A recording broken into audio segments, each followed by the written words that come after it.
Question 40. Okay. Any other?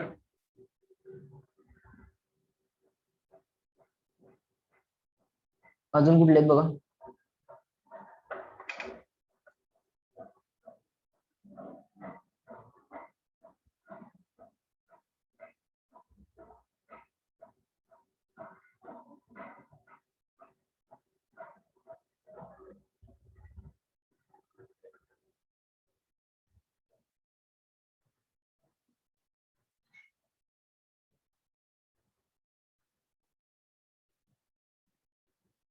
झाले अजून कुठले नाहीत? ठीक आहे, आपण सुरुवात करूयात. Will start. Question number 8.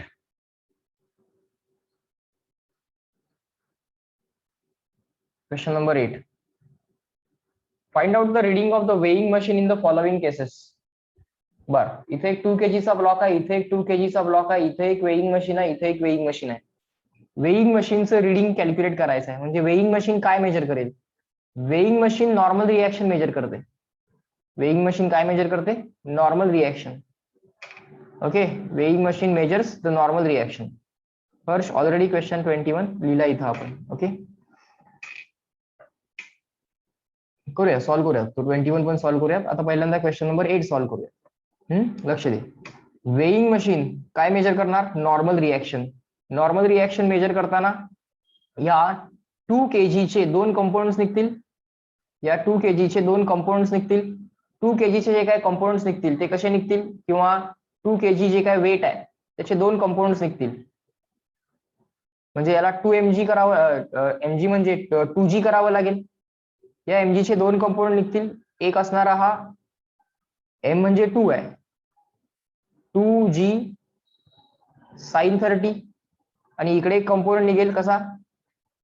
2g cos 30. बरोबर का? चेक करा. या 2 म्हणजे मास इंटू जी केलं की वेट, mg डाऊनवर्ड असेल. या mg चा हा अँगल थीटा आहे. सो mg sin 30 हा कंपोनेंट झाला, आणि हा काय झाला? mg cos 30. बरोबर. आता m किती आहे? 2 आहे. m जर 2 असेल तर परत m लिहित बसायची गरज नाहीये, डायरेक्टली 2 लिहा. Directly you can write there 2g sin theta and 2g cos theta. बरोबर. हे हा झाला वेटचा component mg cos theta. Weighing machine दिलेली normal reaction n. Weighing machine दिलेली नॉर्मल रिएक्शन n. या वर्टिकल मध्ये बॅलन्स असणार आहे, या वर्टिकल मध्ये पण बॅलन्स असणार आहे. इथली नॉर्मल रिएक्शन n1 म्हणूयात, इथली नॉर्मल रिएक्शन n2 म्हणूयात. इथली नॉर्मल रिएक्शन n1 काय येणार आहे? इथली नॉर्मल रिएक्शन n1 येणार आहे 2g cos 30. 2g cos 30. इथली नॉर्मल रिएक्शन n2 काय येणार आहे? 2g cos 30. आन्सर सेमच यायला लागले, 2g cos 30, 2g cos 30. Okay, just put the values and get the answer then. हा, 2g cos 30 चा आन्सर काय येईल? 2g cos 30 चा आन्सर काय येईल? 2 ॲज इट इज, g ची व्हॅल्यू 10, cos 30 किती असतोय? √3/2. 2 ला 2 कॅन्सल, आन्सर आलं 10√3. चेक करा, येस नो पटकन रिप्लाय करा. Is that clear? Weighing machine चं रीडिंग म्हणजे normal reaction. Reading of the weighing machine is nothing but normal reaction. Just reply me clear so that we can move ahead. Just reply me small c. लक्षात आलं की small c reply करा, पुढे जाऊया. Weighing machine measures the normal reaction. Okay, weighing machine काय measure करणार आहे? Normal reaction measure करणार आहे sir, nothing else. Okay, next आहे बघा question number 20. Next is question number 20.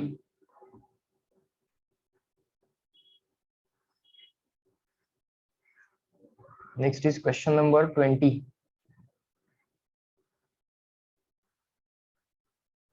हा, आता क्वेश्चन नंबर 20 जो आहे तो थोडासा स्ट्रिंग कन्स्ट्रेंट वाला क्वेश्चन आहे. आता मी तो तुम्हाला इथं सॉल्व्ह करून दाखवतो. ऑब्झर्व करा. Question number 20. काय करावं लागतं बघा अशा टाईपच्या क्वेश्चन मध्ये? ही पुली तर रेस्टला आहे, ही पुली पण रेस्टला आहे. बरोबर, या दोन्ही पुलीज रेस्टला आहेत. ही पुली जी असेल ती मोशन मध्ये असेल. ही पुली जी आहे बिकॉज ऑफ द स्ट्रिंग ही जी काय पुली आहे ही काय रिजिड सपोर्टला अटॅच केली नाही आहे, ही आता मूव्ह अप किंवा डाऊन होऊ शकते. ओके, इथे एक ब्लॉक आहे, इथे एक ब्लॉक आहे, बरोबर. स्ट्रिंग इकडनं आली आहे, इकडे गेली आहे, इकडे गेली आहे आणि इथनं परत खाली गेली. ओके, आता स्ट्रिंग कन्स्ट्रेंटचा यूज करायचा, म्हणजे total length of the string increase होत असेल, डिक्रीज होत असेल किंवा कॉन्स्टंट असेल याचा विचार करायचा. ओके, नीट जरा ऑब्झर्व करा. 2 मीटर पर सेकंड नि हा एंड ओढला जातोय आणि हा एंड कितीने ओढला जातोय, 1 मीटर पर सेकंड नि ओढला जातो. ओके, आता जर आपण व्यवस्थित ऑब्झर्व केलं तर समजा पहिल्यांदा या लेंथला आपण L1 म्हटलं, अजून आपण बघितलं नाही की क्वेश्चन मध्ये आम्हाला काय विचारलंय, पण त्याच्या आधी तुम्ही ऍटलीस्ट एवढं तरी करू शकता. डायग्राम ड्रॉ करा, या लेंथला L1 म्हणा, या लेंथला L2 म्हणा. Okay, so total length of the string आपल्याकडे जी काय आहे ती आहे L1 प्लस L2. सो पहिलं काम आपण जे करणार ते लिहिणार L1 plus L2 is equal to L.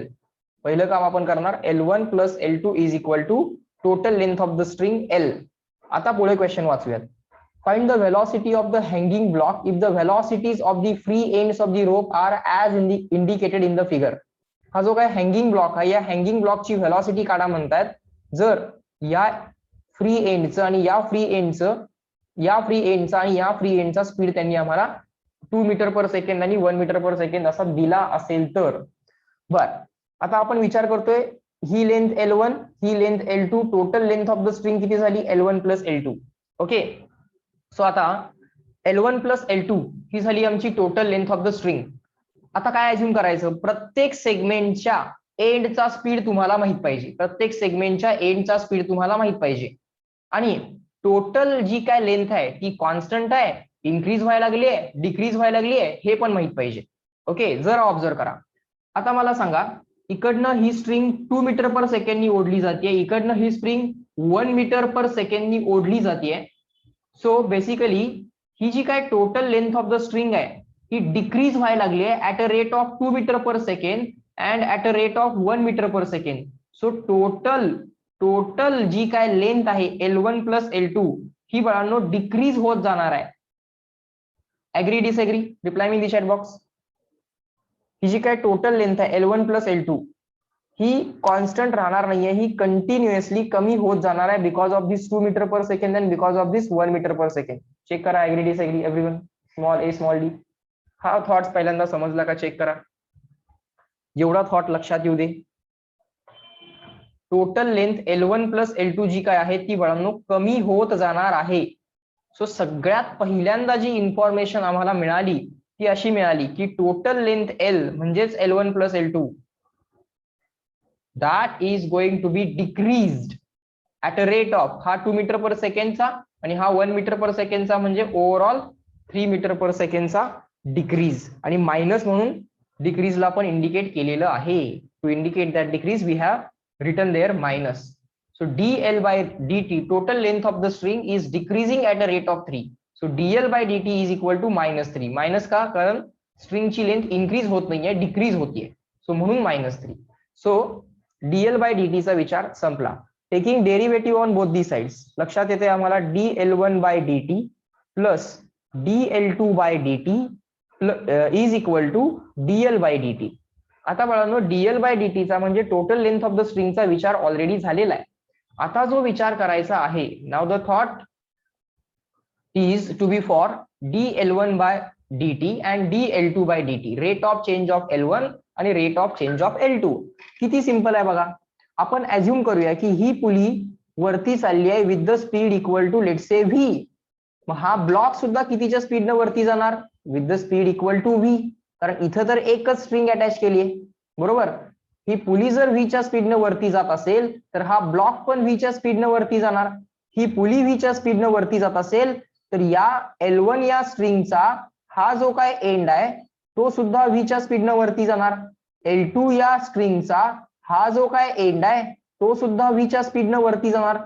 Okay, he pulley तर रेस्टला आहे त्यामुळे हा एंड रेस्टला आहे, ही पुली पण रेस्टला आहे त्यामुळे हा एंड रेस्टला आहे. इथपर्यंत लक्षात आलं का सांगा मला, येस नो.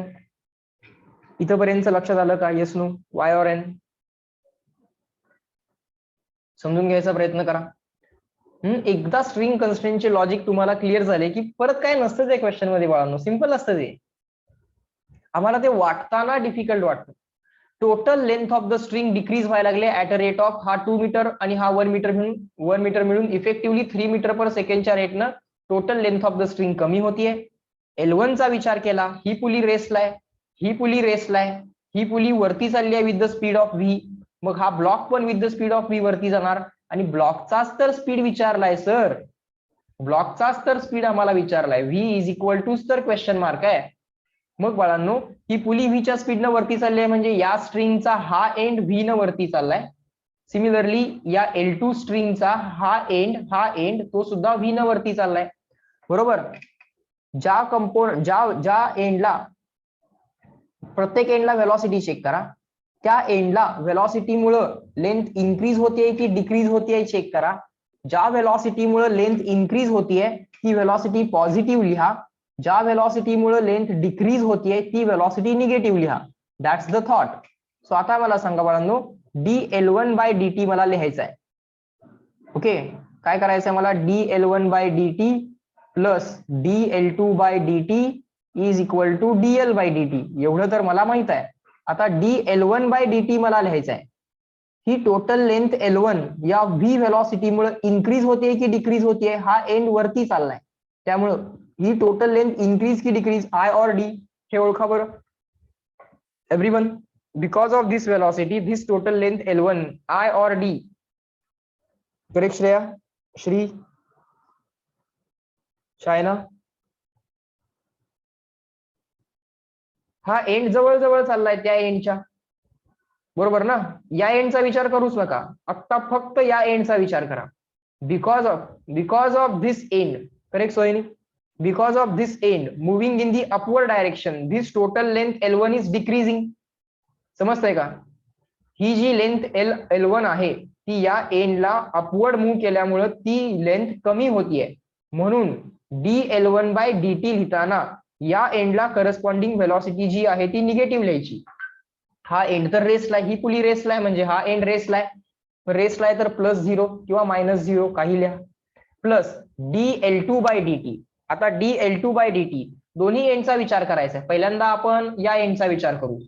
हा एंड वरती चाललाय, हा एंड वरती चाललेला असल्यामुळं किंवा ही पुली वरती जात असल्यामुळं या L2 ला इन्क्रीज, हा L2 इन्क्रीज होतोय की डिक्रीज होतोय, I or D. This L2 is increasing or decreasing because of this end moving up, I or D. Again everyone परत विचार करा. लक्षात येईल तुम्हाला. हा L2 काय होतोय, because of this velocity V तो अगेन डिक्रीज होतोय कारण हा एंड या एंडच्या जवळ जवळ चाललाय. So this length is getting decrease because of this velocity. ज्या व्हेलॉसिटीमुळे लेंथ डिक्रीज होतीये ती व्हेलॉसिटी निगेटिव्ह लिहा. Okay.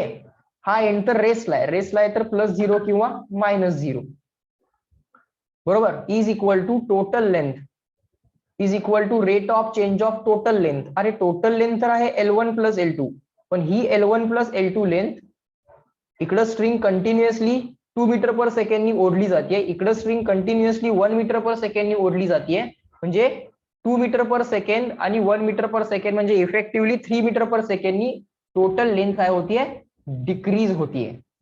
So -v that will be -2v is equal to -3. So v is equal to 3/2. So ह्या पुलीचा जो काय स्पीड असेल moving अपचा तो असेल 3/2 मीटर पर सेकंड आणि या ब्लॉकचा सुद्धा मुव्हिंग अपचा जो काय स्पीड असेल तो असेल 3/2 मीटर पर सेकंड. चेक करा, समजलंय का अप टू दिस CW और सिंपली C. समजलंय का, चेक करा. क्लिअर, डाऊट असेल तर विचारा. कसा सोडवला क्वेश्चन मी चेक करा, तुमच्या लक्षात आला का.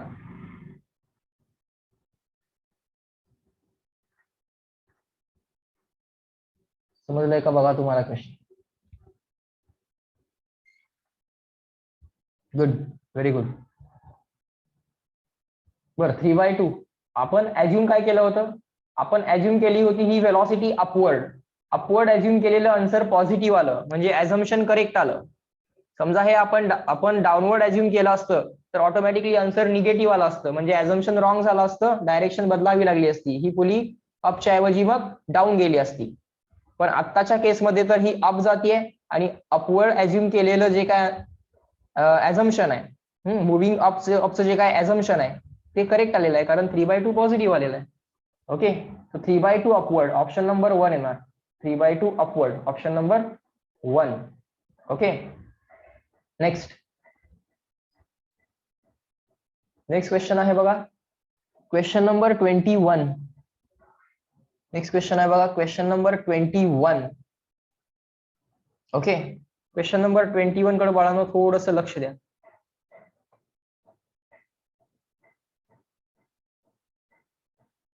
Let us try to solve this question number 21. The velocity of end A of a rigid rod placed between the two smooth vertical walls. इथे एक स्मूथ वर्टिकल वॉल आहे, इथे एक स्मूथ वॉल आहे. ओके,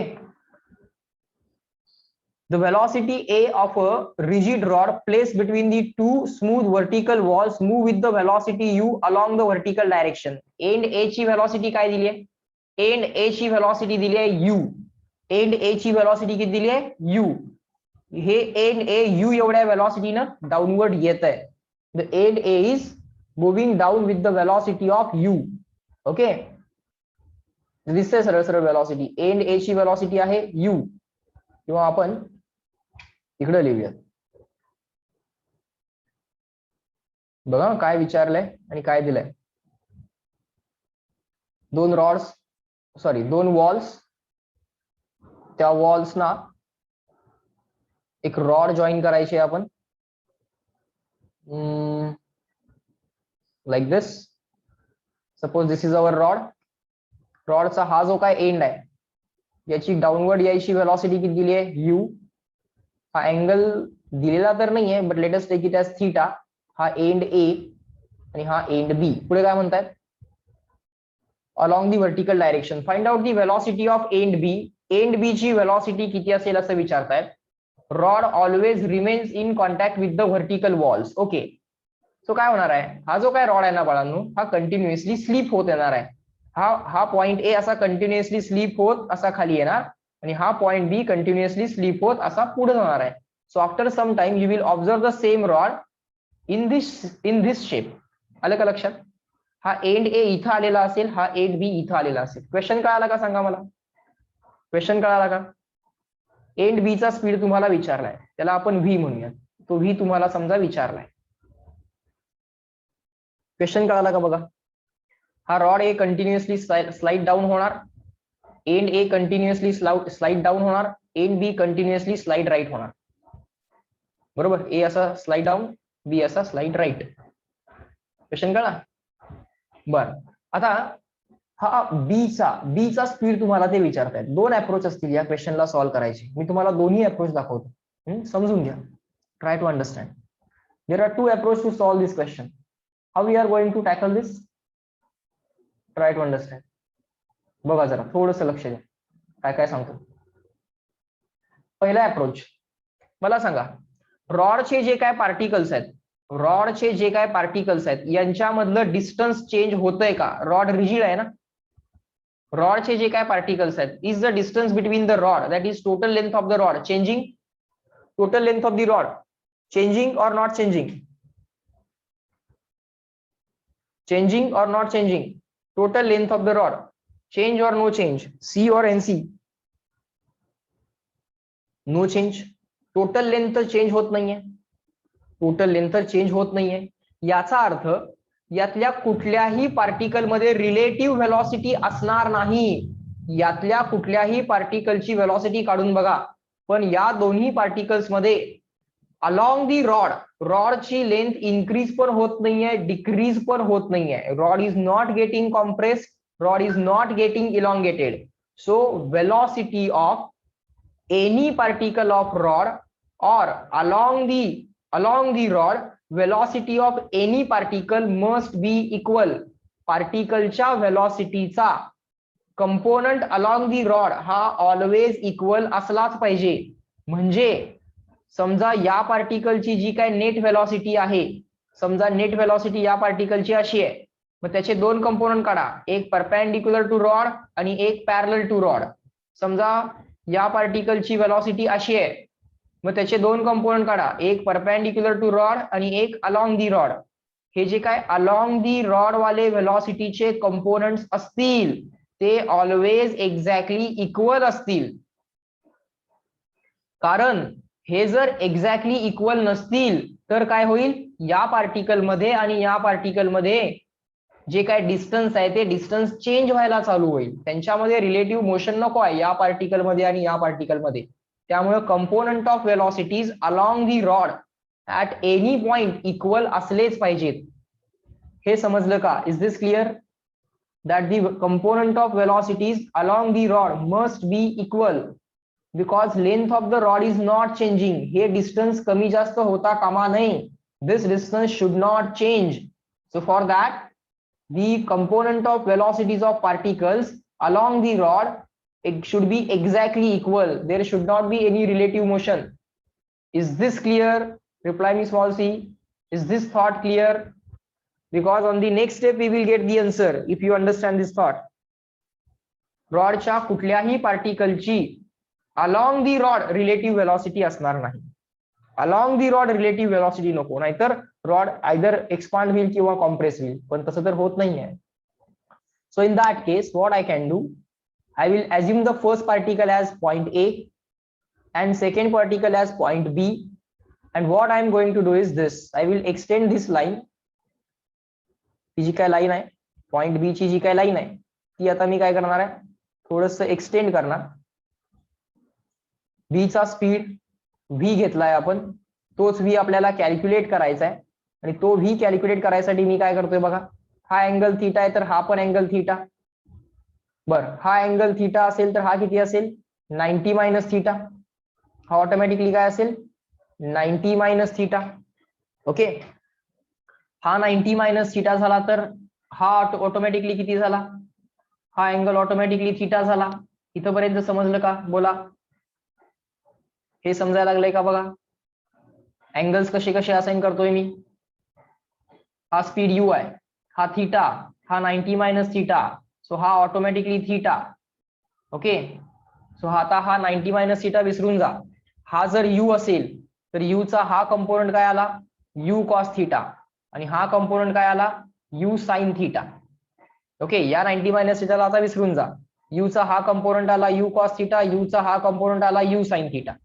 बरोबर, यू चा हा component आला यू साइन थीटा. बरोबर. आणि आता या व्ही चे पण दोन कंपोनंट काढा.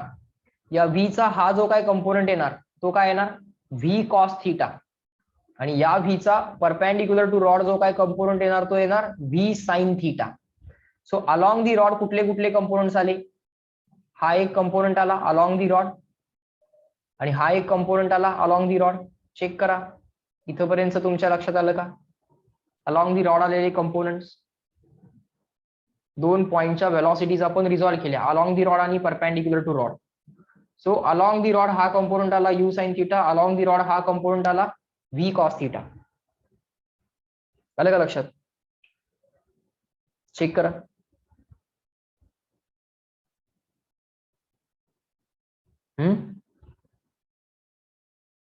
इथपर्यंत लक्षात आलं? सो हे दोन्ही कंपोनंट्स काय असले पाहिजेत, एक्झॅक्टली इक्वल असलेच पाहिजेत, तरच लेंथ ऑफ द रॉड काय राहील, कॉन्स्टंट राहील. Otherwise length of the rod कशी कॉन्स्टंट राहील? कुठल्याही पॉइंटचा अलॉंग दी रॉड व्हेलॉसिटीचा कंपोनंट हा ऑलवेज दुसऱ्या कुठल्याही पॉइंटच्या अलॉंग दी रॉड व्हेलॉसिटीच्या कंपोनंट बरोबर मॅच व्हायलाच पाहिजे. There should not be any kind of relative motion between the particles of the rod in which direction, in the direction parallel to rod. रॉडला parallel direction मध्ये relative motion नको आहे, हे लक्षात घ्या. अदरवाइज काय होईल, जर पार्टिकल ए ची आणि पार्टिकल बी ची जर रिलेटिव्ह मोशन झाली अलॉंग दी रॉड तर आयदर रॉड कॉम्प्रेस होईल किंवा एक्सपांड होईल. असं तर होत नाहीये. So therefore you will write u sine theta is equal to v cos theta. आणि तुम्हाला व्ही विचारलाय, so V is equal to u sine theta upon cos theta, that will be equal to u tan theta. Check करा,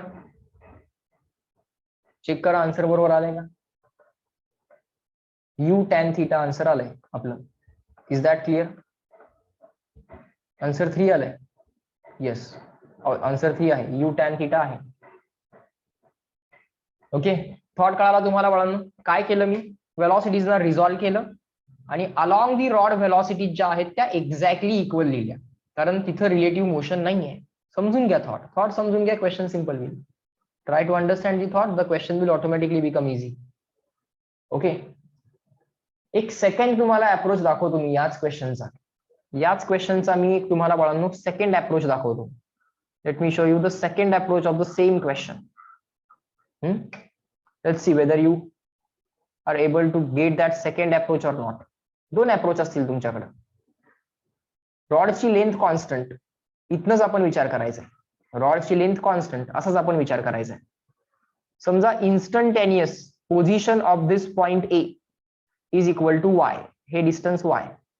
instantaneous position of the point B, समजा हे distance x. Point A with the speed equal to u खाली येतोय. Point B with the speed equal to v राईटला जातोय.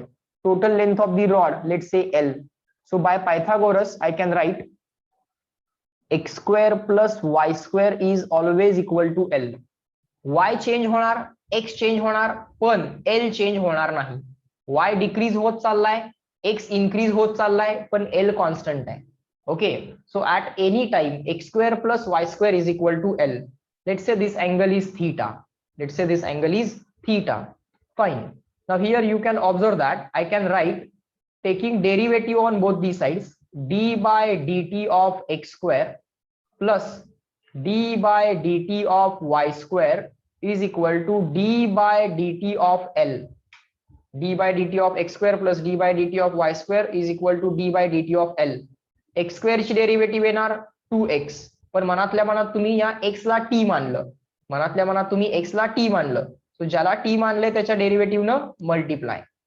So 2x dx by dt plus y square ची derivative येणार 2y, पण मनातल्या मनात तुम्ही या y ला t अज्युम केलं. मनातल्या मनात तुम्ही या y ला t अज्युम केलं, सो ज्याला t अज्युम केलंय त्याच्या डेरिव्हेटिव्हनं multiply. Whatever you have assumed as t, you have to multiply the answer by its derivative. y ला t अज्युम केलंय, so dy by dt is equal to d L by dt. L तर constant आहे. Total length of the rod काय आहे?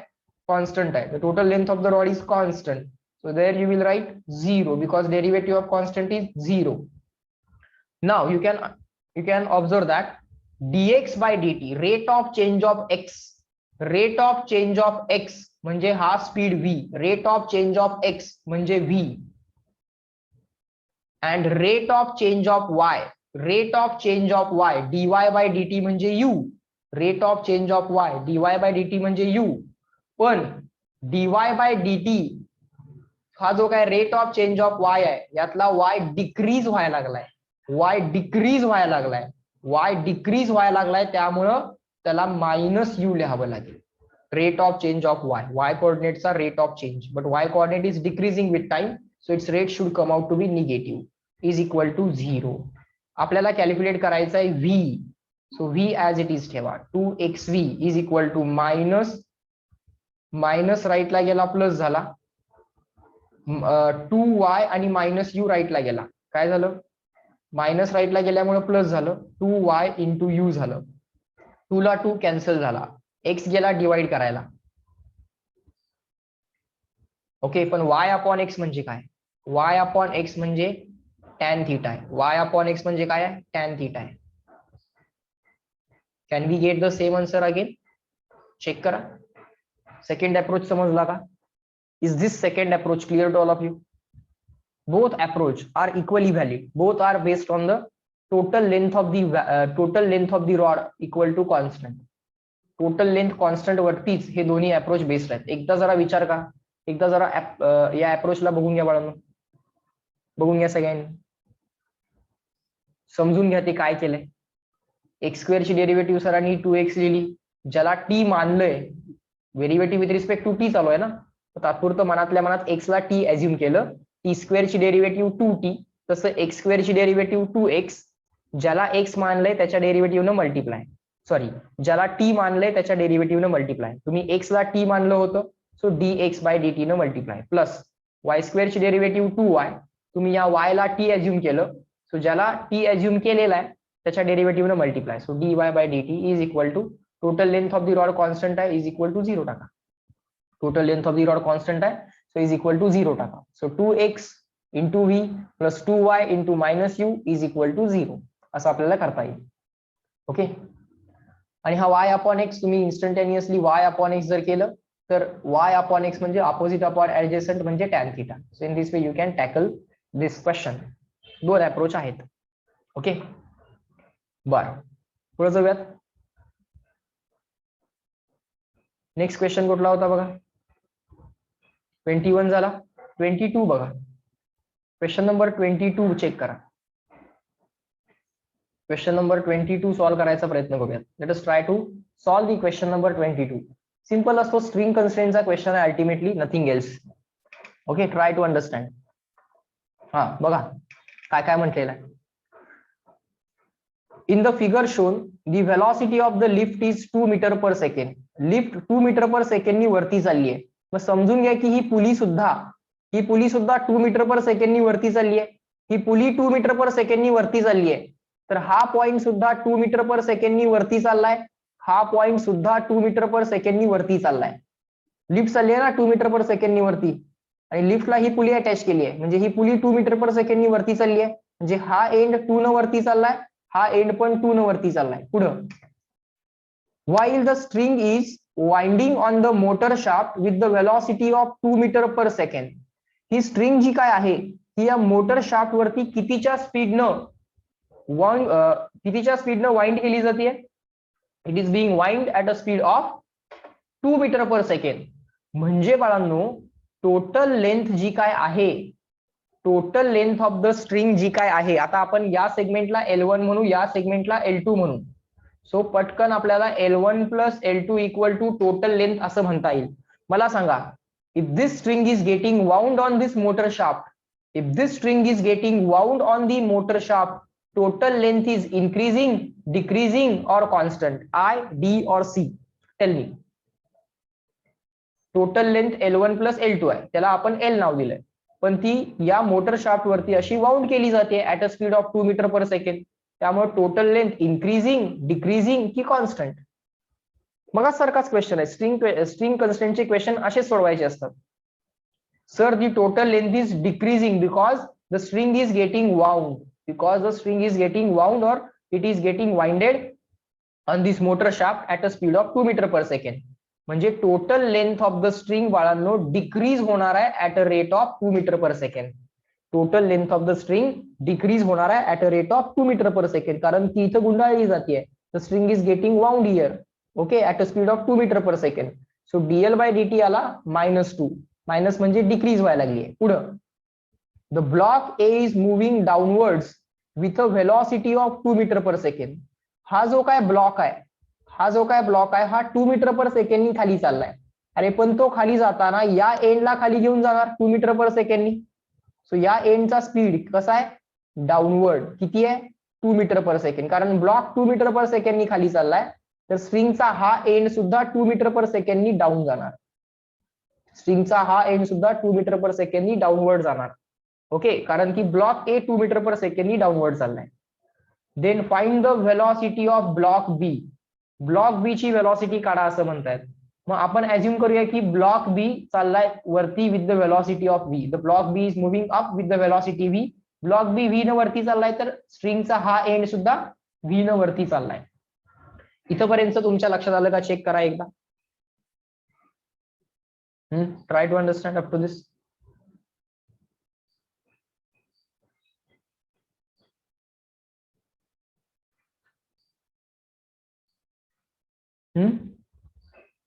ही pulley होती, ती लिफ्टला attach केली होती. लिफ्ट 2 मीटर पर सेकंडनी वरती चालली आहे, म्हणजे हा एंड सुद्धा 2 मीटर पर सेकंडनी वरती चाललाय. ही लेंथ आहे L1. ब्लॉक बी चा स्पीड तुम्हाला बाळांनो विचारलाय. मग आपण अज्युम केला की ब्लॉक बी व्हीच्या स्पीडनं वरती चाललाय.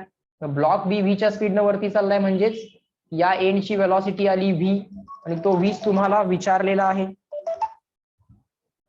हा व्हीच तुम्हाला विचारलेला आहे. ओके, थोडासा विचार करा. इथपर्यंत तुमच्या लक्षात आलंय का? 1 मिनिटाचा वेळ देतो तुम्हाला मी. इथपर्यंत समजलंय का बघा?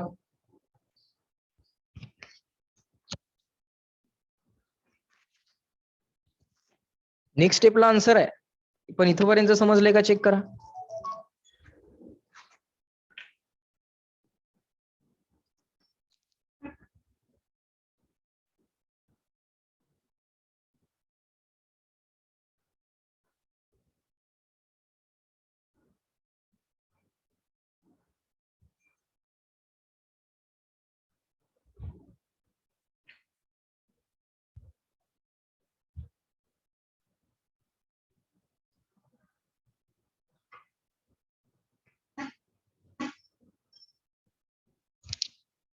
समजलं इथपर्यंत?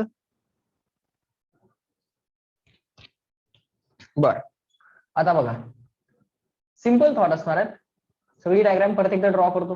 बी व्ही च्या स्पीडनं वरती चाललाय म्हणजे हा एंड सुद्धा व्ही च्या स्पीडनं वरती चाललाय. ओके, लिफ्ट चालली होती 2 च्या स्पीडनं वरती, म्हणजे ही पुली पण 2 च्या स्पीडनं वरती, पुली 2 च्या स्पीडनं वरती जाते म्हणजे हा एंड पण 2 च्या स्पीडनं वरती चाललाय. असं असाइन करत जायच्या व्हेलॉसिटीज. हा L2.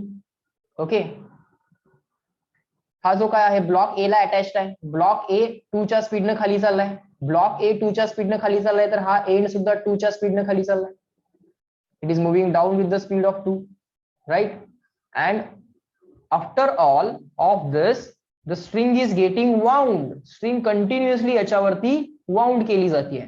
त्यामुळे dL by dt, total length of the string is getting decreased. ही जी काय टोटल लेंथ आहे ती डिक्रीज होत चालली आहे, कारण ती because that string is getting wound on this motor shaft. So that dl by dt is equal to -2. So I will again write L1 plus L2 is equal to total length L, taking derivative on both the sides, dl1 by dt plus dl2 by dt is equal to dl by dt, taking derivative on both the sides. आता dl1 by dt लिहूयात. dl1 by dt लिहा. मला सांगा L1 v या velocity मुळे L1 increase, decrease की constant? हा, या एंड, हा एंड अपवर्ड मूव्ह व्हायला लागलाय, त्यामुळे L1 इन्क्रीज होतोय, डिक्रीज होतोय, काय होतोय? हा एंड अपवर्ड चाललाय, या एंडच्या जवळ चाललाय, त्यामुळे ही लेंथ ओव्हरऑल काय होतीये? डिक्रीज होतीये. Correct. All of you have given the correct answer. Very good. So या एंडला अपवर्ड व्हेलॉसिटी असल्यामुळे टोटल लेंथ L1 डिक्रीज होतीये. ज्या व्हेलॉसिटीमुळे लेंथ डिक्रीज होतीये ती व्हेलॉसिटी बाळांनो निगेटिव्ह टाका. आता मला सांगा, या एंड, हा एंड लांब चाललाय, हा एंड या एंड पेक्षा लांब चाललाय. सो 2 मीटर पर सेकंड मुळे या एंडच्या व्हेलॉसिटी मुळे लेंथ इन्क्रीज, डिक्रीज और constant? I, D or C? This end is moving away from this end. So this length L1 is increasing because of this. याच्यामुळे काय व्हायला लागले? याच्यामुळे काय व्हायला लागले? टोटल लेंथ L1 काय व्हायला लागले? इन्क्रीज व्हायला लागले. लक्षात घ्या. समजतंय का? 2 मीटर पर सेकंड मुळे टोटल लेंथ L1 काय व्हायला लागले? इन्क्रीज व्हायला लागले. इन्क्रीज, ज्या व्हेलॉसिटी मुळे लेंथ इन्क्रीज होतीये ती व्हेलॉसिटी पॉझिटिव्ह टाका. प्लस L2 चा विचार करा. बिकॉज ऑफ दिस 2, या 2 मुळे L2 इन्क्रीज होतोय. सरळ सरळ कळतंय. L2 का इन्क्रीज होतोय? या 2 मुळे हा एंड लांब चाललाय या एंड पेक्षा, या एंड पासून. This end is moving away from this end. So L2 is increasing because of this 2. So I will write +2, and because of this 2, L2 is again increasing. बघा, या 2 मीटर पर सेकंड मुळे हा end away चाललाय या end पासून. या 2 metre per second मुळे हा एंड अवे चाललाय या 2 मीटर पर या एंड पासून. So the length, this length L2 is increasing at a rate of 2. So या 2 मुळे तुम्ही काय कराल? +2 लिहाल.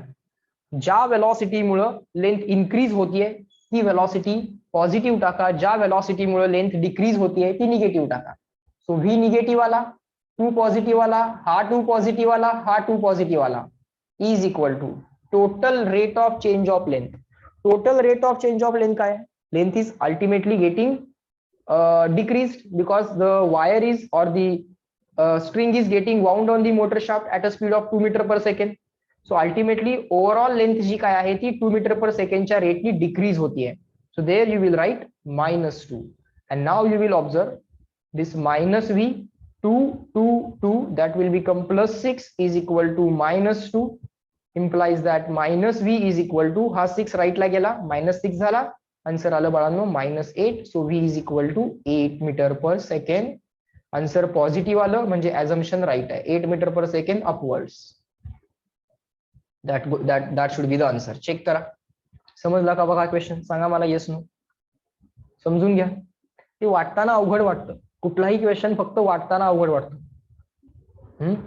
इव्हन ऍडव्हान्स लेवलचा क्वेश्चन सुद्धा बघताना अवघड वाटणारच आहे तुम्हाला, कॉम्प्लेक्स वाटणारच आहे, पण त्याला जर आम्ही आधी सॉल्व्ह केलं असेल, समजून घेतलं असेल, लॉजिक व्यवस्थित आम्ही डेव्हलप केलं असेल प्रत्येक क्वेश्चनचं, then that question becomes easy. Everyone reply me. Yes no. Is this question clear? Is this question clear? Everyone fast. काय काय केलं कळालं का बघा. मी फक्त व्हेलॉसिटीज असाइन करत गेलो. इफेक्टिव्ह लेंथ कॉन्स्टंट असेल तर dl/dt 0 लिहिलं असतं, इन्क्रीज होत असेल तर पॉझिटिव्ह लिहिलं असतं, डिक्रीज होते तर आता आपण निगेटिव्ह लिहिलंय इफेक्टिव्ह लेंथ. ओके,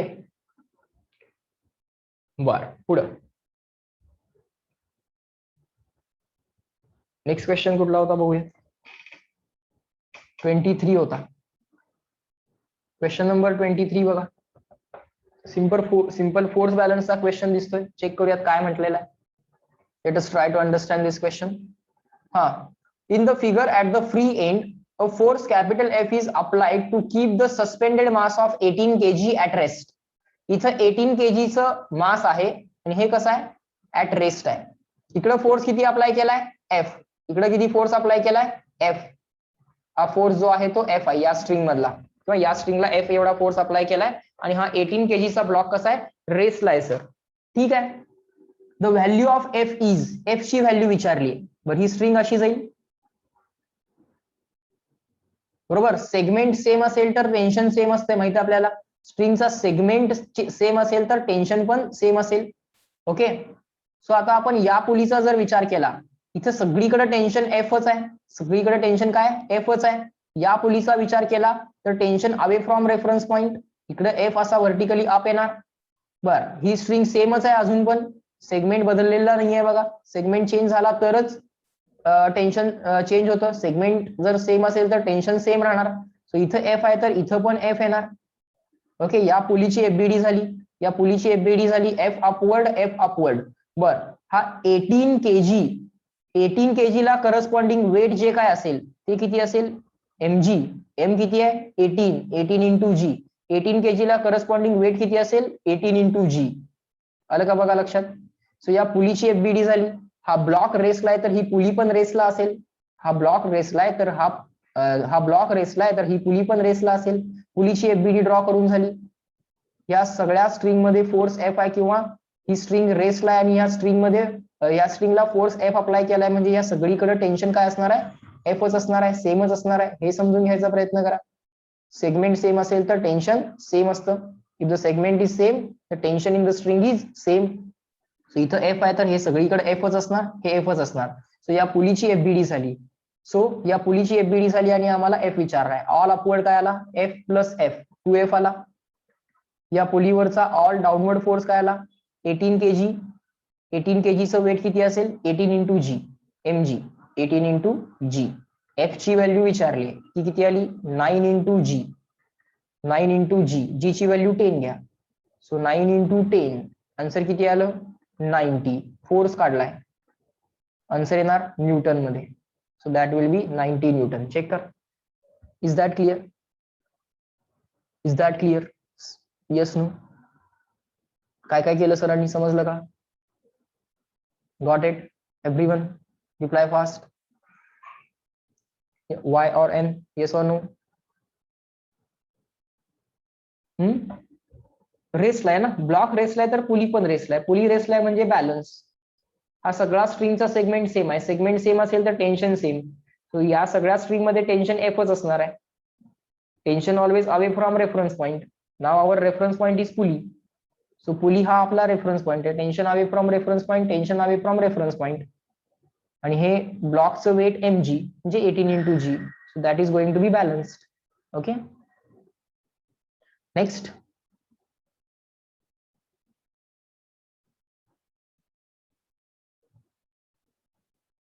नेक्स्ट कुठला क्वेश्चन आहे बघा. 16 आहे, 34 आहे आणि 40 आहे. 16. Let's go to the question number 16.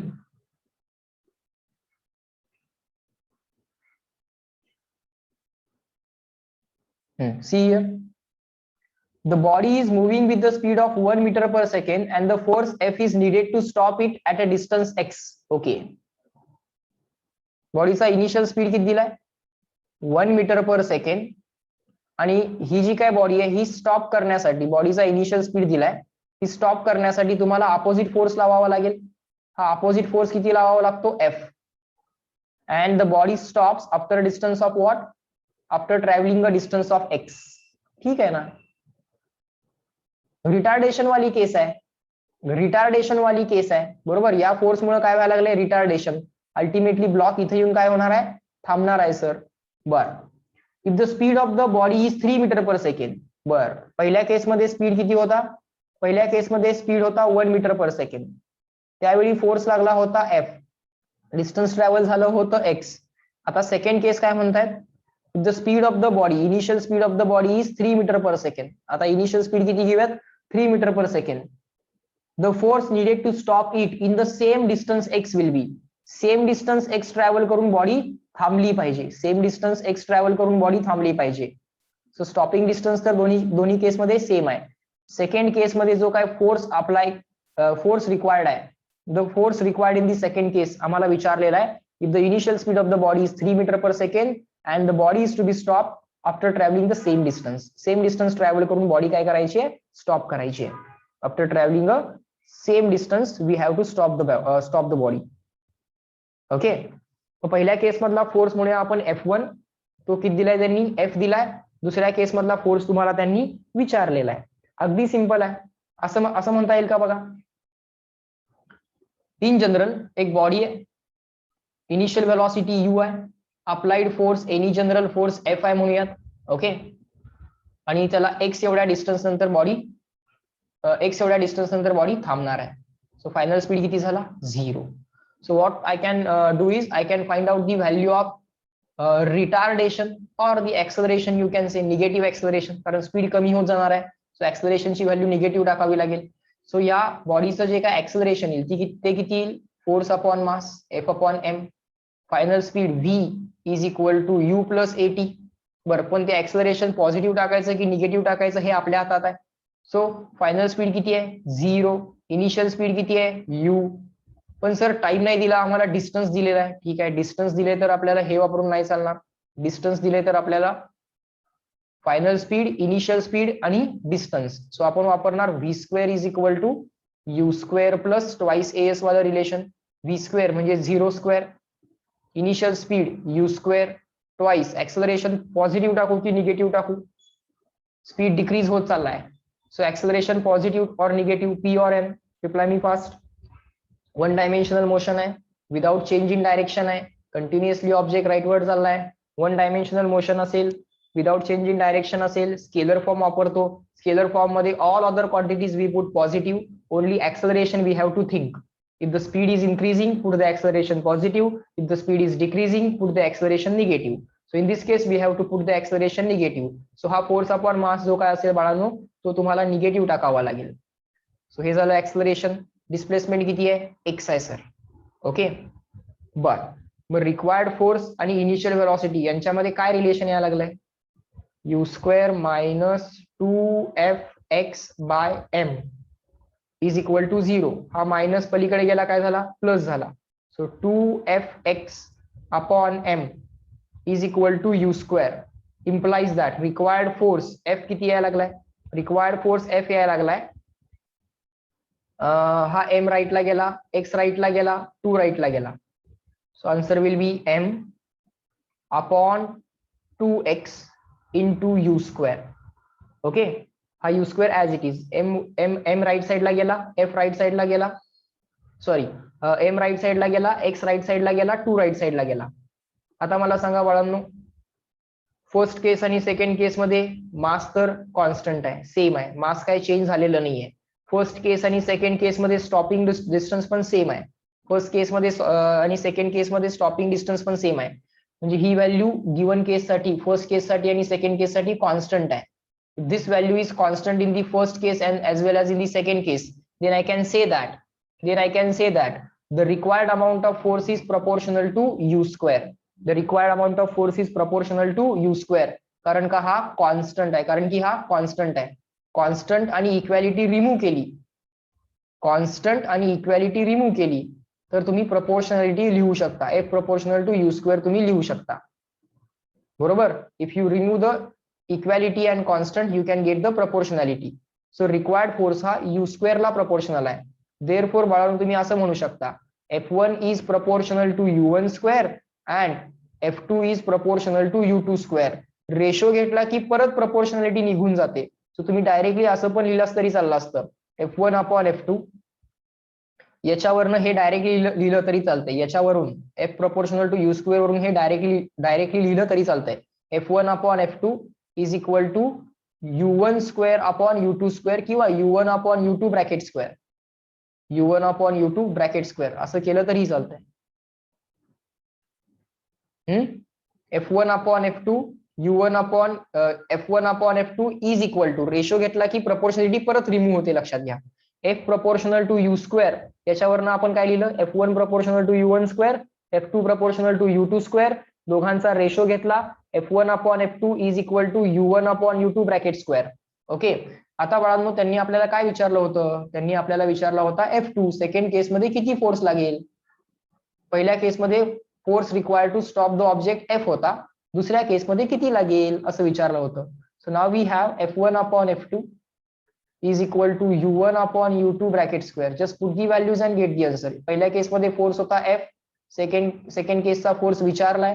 पहिल्या केसमध्ये इनिशियल स्पीड होता 1 मीटर पर सेकंड, दुसऱ्या केसमध्ये इनिशियल स्पीड होता 3 मीटर पर सेकंड. ओके.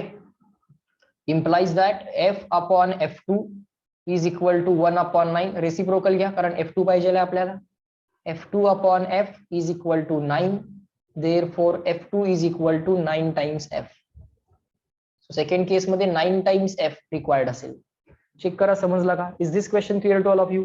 हे प्रपोर्शनॅलिटी वरून डायरेक्टली रेशो कसा लिहायचा कळतो तुम्हाला. Is this clear. प्रपोर्शनॅलिटी वरून डायरेक्टली रेशो लिहिता येईल तुम्हाला.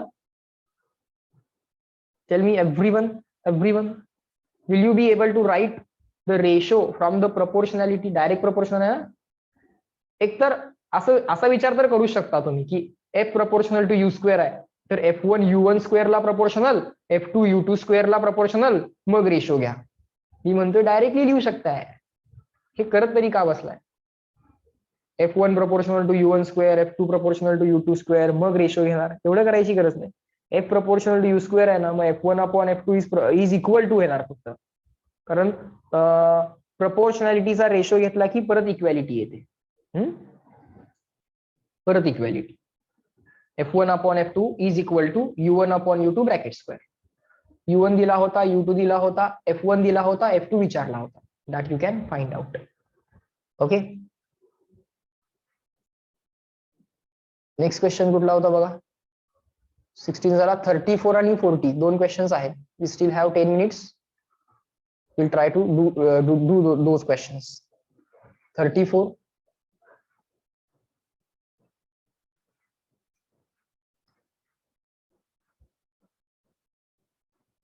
Yes, question number 34. See, let's see what is given in the question. A chain is lying on the rough table with the fraction 1/nth of its length hanging down from the edge of the table. So एक table draw करूया. Let us draw a table.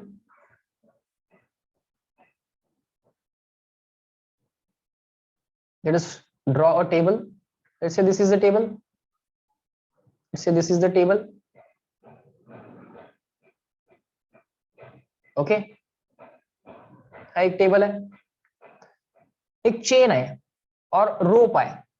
A chain is lying on the rough table with the fraction 1/n of its length. Total लेंथच्या 1/n एवढा fraction of length is hanging down from the edge of the table. तो समजा इथे एक रोप आहे, ही रोप आहे, ही रोप आहे, ही सगळी रोप आहे.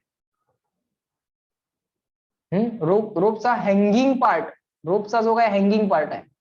आता total length of the rope, total length of the rope किती घेऊयात, एल घेऊयात.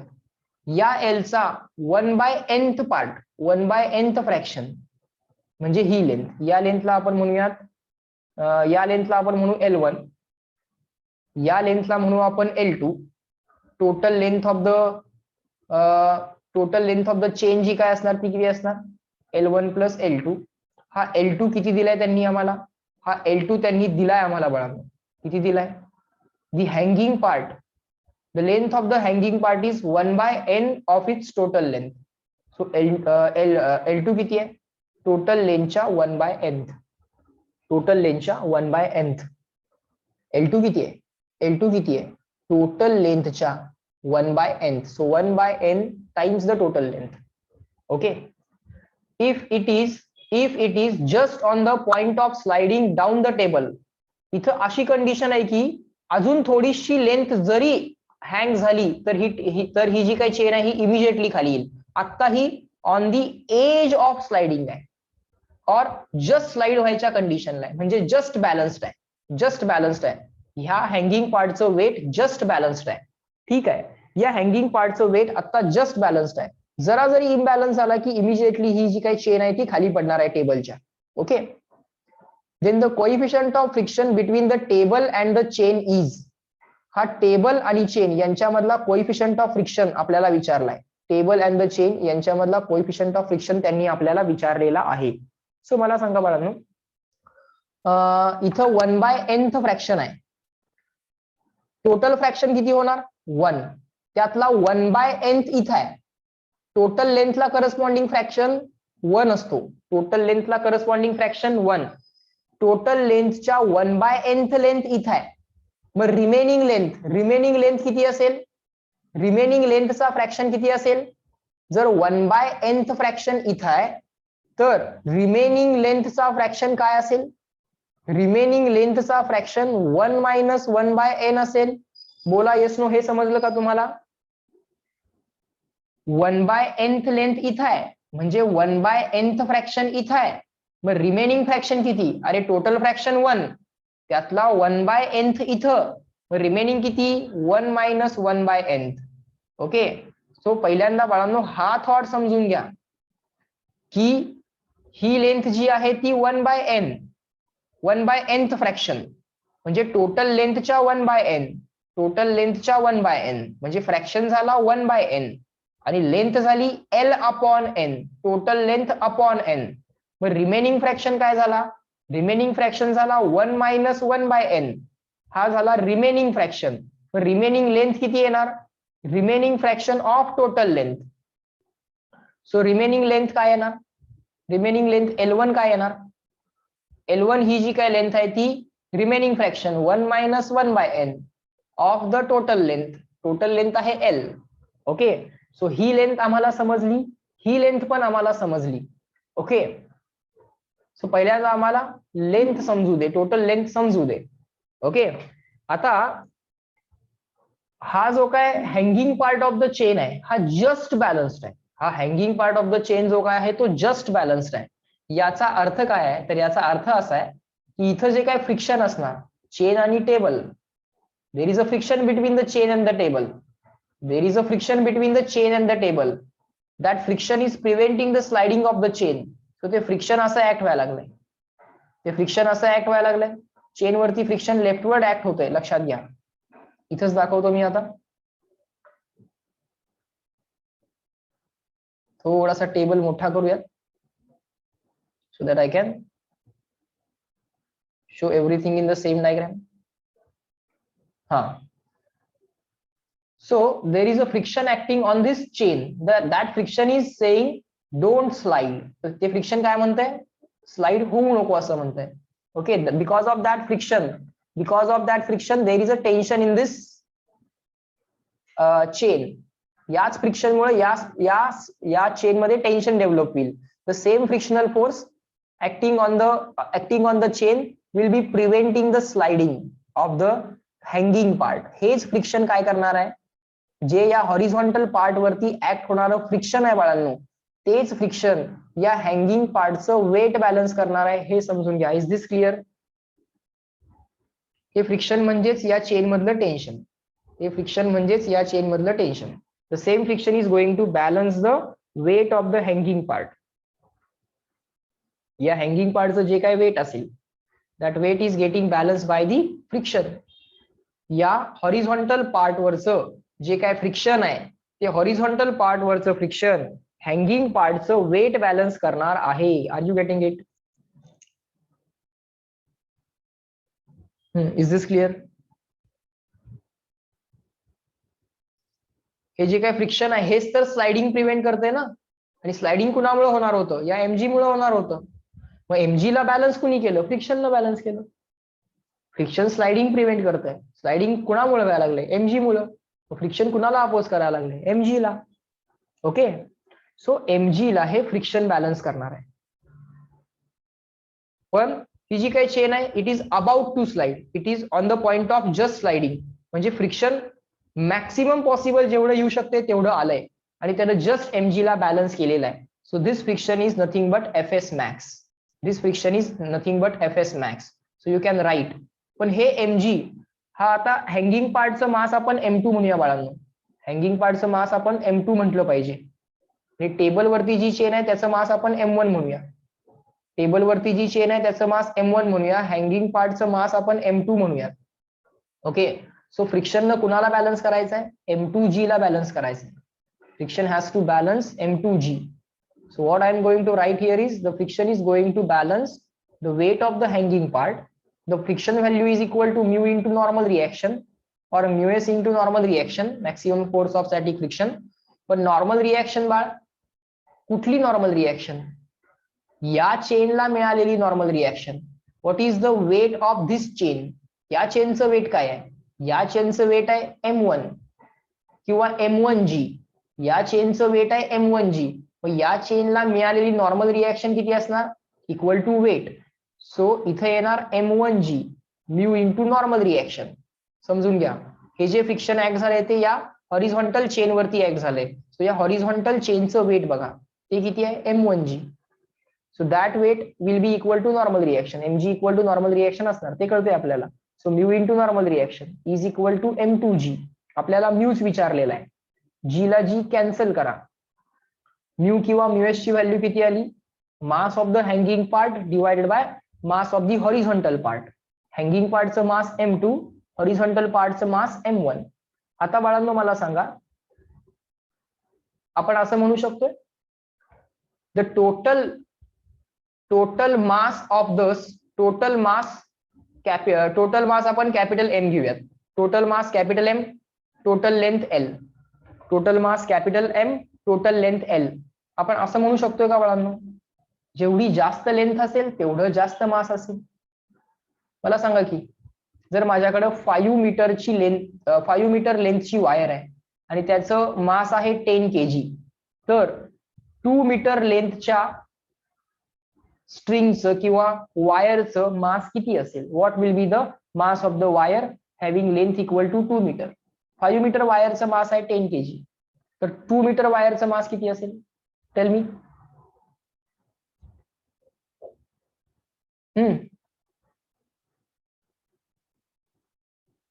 किती असेल? Correct, all of you are giving the correct answer. मला सांगा याचे 5 इक्वल पार्ट्स करूयात. 1 2 3 4 and 5. 1 2 3 4 5. 1 metre 1 metre 1 metre 1 metre 1 metre. 5 मीटरचा मास आहे 10 kg. मग 1 मीटरचा मास किती आलं? 2 kg. 2 kg 2 kg 2 kg 2 kg 2 kg. बरोबर. मग 2 मीटरचा मास किती येणार? 2 kg प्लस 2 kg म्हणजे इथे किती येणार? 4 kg. बरोबर, करता येईल की नाही? 5 मीटरला करस्पॉन्डिंग मास किती आहे? 10 kg. मग 1 मीटरला करस्पॉन्डिंग किती असेल? 2 kg. 2 मीटरला करस्पॉन्डिंग किती असेल? 4 kg. 3 मीटरला करस्पॉन्डिंग मास किती असेल? 6 kg. 4 मीटरला करस्पॉन्डिंग मास किती असेल? 8 kg. 5 मीटरला करस्पॉन्डिंग मास किती असेल? 10 kg. बरोबर. हे कसं काढलं आपण? असं काढलं का बघा. गिवन लेंथचं मास आम्हाला कॅल्क्युलेट करायचं आहे. Let's say total mass M आहे, टोटल लेंथ एल आहे. टोटल मास एम आहे, टोटल लेंथ एल आहे.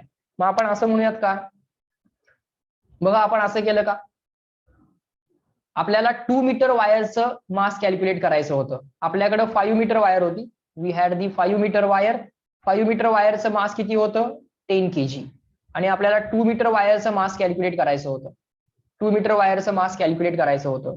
मग आपण 2 मीटर वायरचं मास इज इक्वल टू असं लिहू शकतोय का, बघा, mass per unit length, total mass upon total length, total mass upon total length. Total mass किती, 10 kg अपॉन टोटल लेंथ किती, 5 मीटर.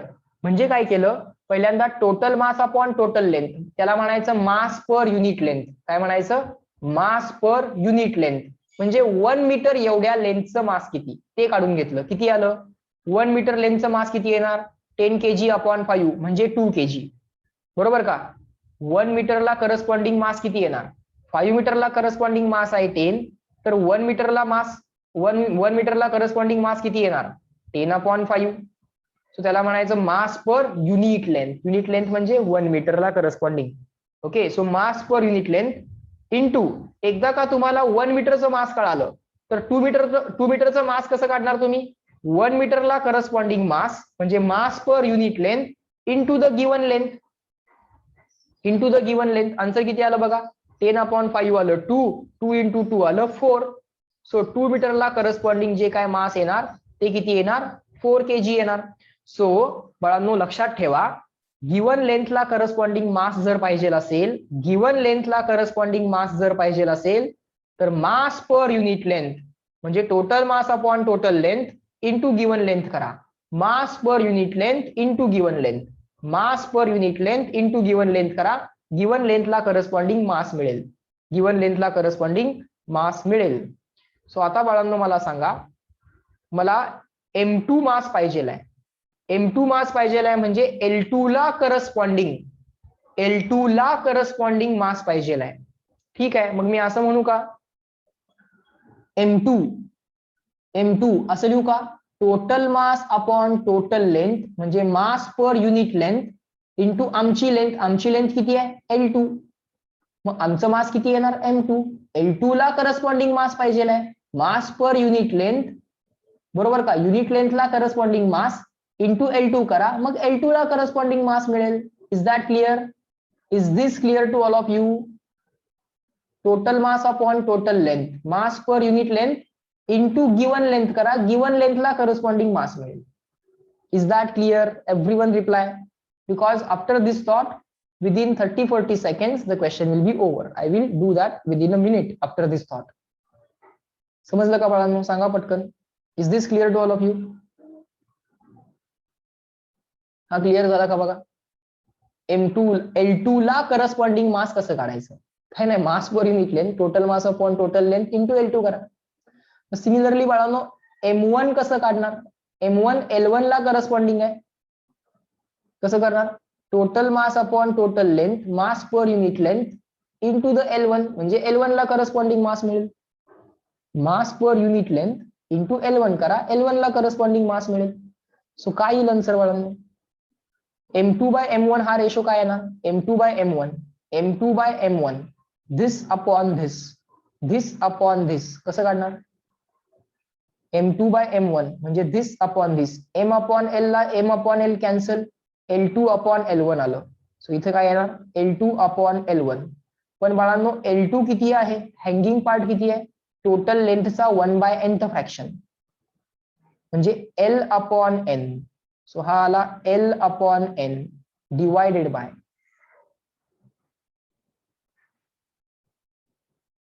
L1 किती आलाय, 1 मायनस 1/n. L1 किती आलाय, 1 minus 1/n of L. L1 किती आलाय, 1 minus 1/n of L. Okay, हेच थोडस इकडं परत एकदा लिहितो. न्यू किती यायला लागलाय आपला, L upon N divided by 1 minus 1/n of L. Sir L ला L कॅन्सल, सो आन्सर आलं 1/n divided by 1 minus 1/n. Okay, base same करून घ्या, 1/n इन द ब्रॅकेट हा बेस सेम करून घ्या, n-1 अपॉन n, हा base same करून घ्या, n-1 upon n. Sir 1/n ला 1/n कॅन्सल, या 1/n ला हा 1/n कॅन्सल, काय शिल्लक राहते